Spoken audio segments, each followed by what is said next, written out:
सुप्रभात बच्चों। आज के ऑनलाइन क्लासेस में मैं अनामिका पांडे आप लोगों का स्वागत करती हूँ। आज हम निबंध लेखन भाग 2 का अध्ययन करेंगे।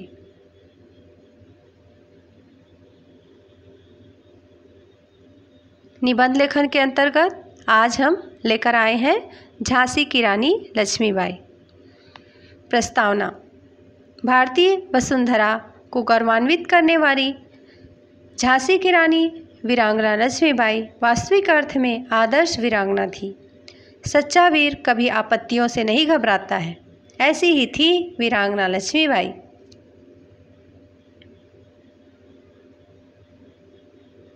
परिचय। महारानी लक्ष्मीबाई जी का जन्म काशी में 19 नवंबर 1835 को हुआ। इनके पिता मोरोपंत तांबे थे। इनकी माता का नाम भागीरथी बाई था। लक्ष्मीबाई अपने बाल्यकाल में मनुबाई के नाम से जानी जाती थी। विवाह सन 1838 में गंगाधर राव को झांसी का राजा घोषित किया गया। वे विधुर थे। सन 1850 में मनुबाई से उनका विवाह हुआ। सन 1851 में उनको पुत्र रत्न की प्राप्ति हुई। झांसी के कोने कोने में आनंद की लहर प्रवाहित हुई, लेकिन 4 माह पश्चात उस बालक का निधन हो गया। राजा गंगाधर राव को तो इतना गहरा धक्का पहुंचा कि वे फिर स्वस्थ न हो सके। 21 नवंबर सन 1853 को चल बसे।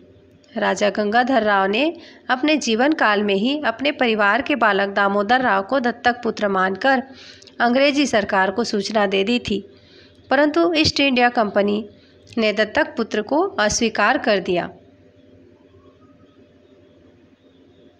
इसके साथ ही रानी लक्ष्मीबाई जी के संघर्ष की कहानी शुरू होती है। 7 मार्च 1854 को झांसी पर अंग्रेजों का अधिकार हुआ। यहीं से भारत की प्रथम स्वाधीनता क्रांति का बीज प्रस्फुटित हुआ। रानी लक्ष्मीबाई ने अंग्रेजों के विरुद्ध विद्रोह करने की योजना बनाई। 23 मार्च 1858 को झांसी का ऐतिहासिक युद्ध आरंभ हुआ। कुशल तोपची गुलाम गौस खां ने झांसी की रानी के आदेशानुसार तोपों को लक्ष्य साध कर ऐसे गोले फेंके कि पहली बार में ही अंग्रेजी सेना के छक्के छूट गए।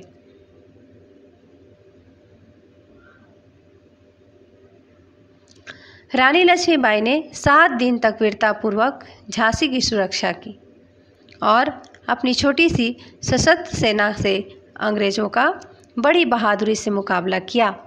रानी ने खुले रूप से शत्रु का सामना किया और युद्ध में अपनी वीरता का परिचय दिया। वे अकेले ही अपनी पीठ के पीछे दामोदर राव को कसकर घोड़े पर सवार हो अंग्रेजों से युद्ध करती रही। 18 जून सन 1858 को ग्वालियर का अंतिम युद्ध हुआ और रानी ने अपनी सेना का कुशल नेतृत्व किया। वे घायल हो गईं और अंततः उन्होंने वीरगति प्राप्त की। रानी लक्ष्मीबाई ने स्वातंत्र्य युद्ध में अपने जीवन की अंतिम आहुति देकर जनता जनार्दन को चेतना प्रदान की और स्वतंत्रता के बलिदान का संदेश दिया। अंग्रेजों के विरुद्ध रण यज्ञ में अपने प्राणों की आहुति देने वाले योद्धाओं में वीरांगना रानी लक्ष्मीबाई का नाम सर्वोपरि माना जाता है। सन 1857 में उन्होंने भारत के स्वतंत्रता संग्राम का सूत्रपात किया था। अपने शौर्य से उन्होंने अंग्रेजों के दांत खट्टे कर दिए थे। इनके ऊपर कविता लिखी गई है। बुंदेले हर बोलों के मुँह हमने सुनी कहानी थी, खूब लड़ी मर्दानी वह तो झांसी वाली रानी थी। इसके साथ ही यह निबंध समाप्त होता है।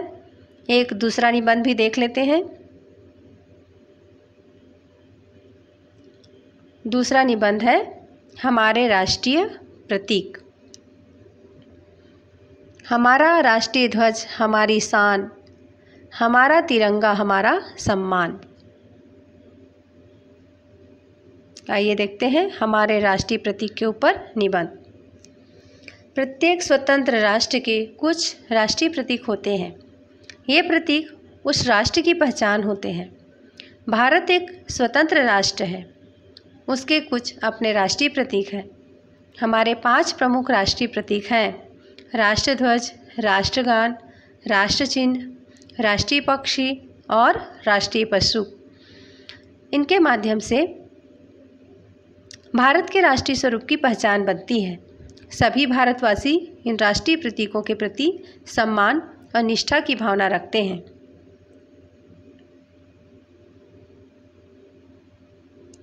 राष्ट्रध्वज के रूप में हमने तिरंगे झंडे को अपनाया है। 22 जुलाई 1947 को संविधान सभा ने तिरंगा को राष्ट्रीय ध्वज के रूप में स्वीकृत किया। यह तिरंगा झंडा स्वाधीनता संग्राम में हमारे संघर्ष का प्रतीक था। इसी को थोड़े परिवर्तन के साथ राष्ट्रध्वज के रूप में स्वीकार किया गया। इसमें चरखे के स्थान पर चक्र को स्वीकार किया गया। यह अशोक चक्र का प्रतिरूप है। इस झंडे में समान आकार की 3 पट्टियां हैं। झंडे की लंबाई इसकी चौड़ाई से 1.5 गुना होती है। इस राष्ट्रध्वज में केसरिया रंग त्याग, बलिदान और शौर्य का परिचायक है। ध्वज के बीच का सफ़ेद रंग शांति, पवित्रता और निर्मलता का द्योतक है। चक्र को सारनाथ के अशोक स्तंभ से लिया गया है। यह चक्र निरंतर आगे बढ़ते रहने का प्रतीक है। इस चक्र में 24 तीलियां होती है। झंडे की नीचे की हरी पट्टी देश की हरियाली और संपन्नता का प्रतीक है। राष्ट्रध्वज को सम्मानपूर्वक फहराना चाहिए।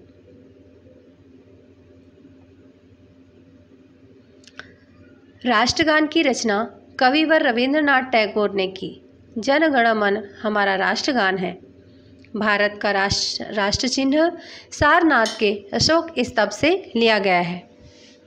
इसमें 4 सिंह हैं, किंतु चित्र में 3 सिंह दिखाई देते हैं।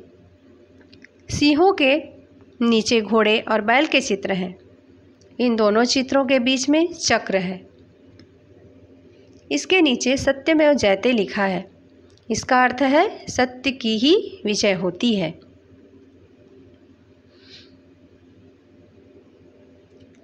राष्ट्र चिन्ह के संबंध में यह बात ध्यान देने योग्य है कि इसका प्रयोग केवल सरकारी कार्यों के लिए होता है।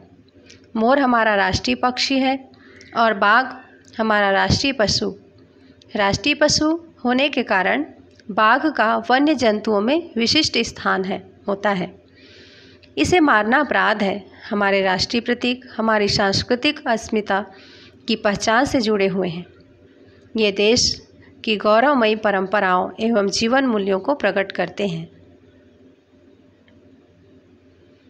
उम्मीद है ये दोनों निबंध को पढ़कर, सुनकर, देखकर आपको समझ में आ गया होगा कि निबंध कैसे लिखना चाहिए। हमने पहले वीडियो में लिखने के विधि, उनके भाग, अंग आदि समझा दिए हैं। तो आप लोग इन दोनों वीडियो को ध्यानपूर्वक देखेंगे, सुनेंगे, समझेंगे। मैंने तो समझा दिया है आप लोगों को। अब इसको 2-3 बार आप लोग भी ध्यान से सुनेंगे, पढ़ेंगे, याद करेंगे और अपने अभ्यास पुस्तिका में लिखने का प्रयास करेंगे। तो हमें हमारे देश के ध्वज की हमेशा सम्मान करना चाहिए। आन देश की शान देश की हम संतान हैं। 3 रंगों से रंगा तिरंगा अपनी ये पहचान है। इसके साथ ही आज के क्लास से विदा लेते हैं। धन्यवाद।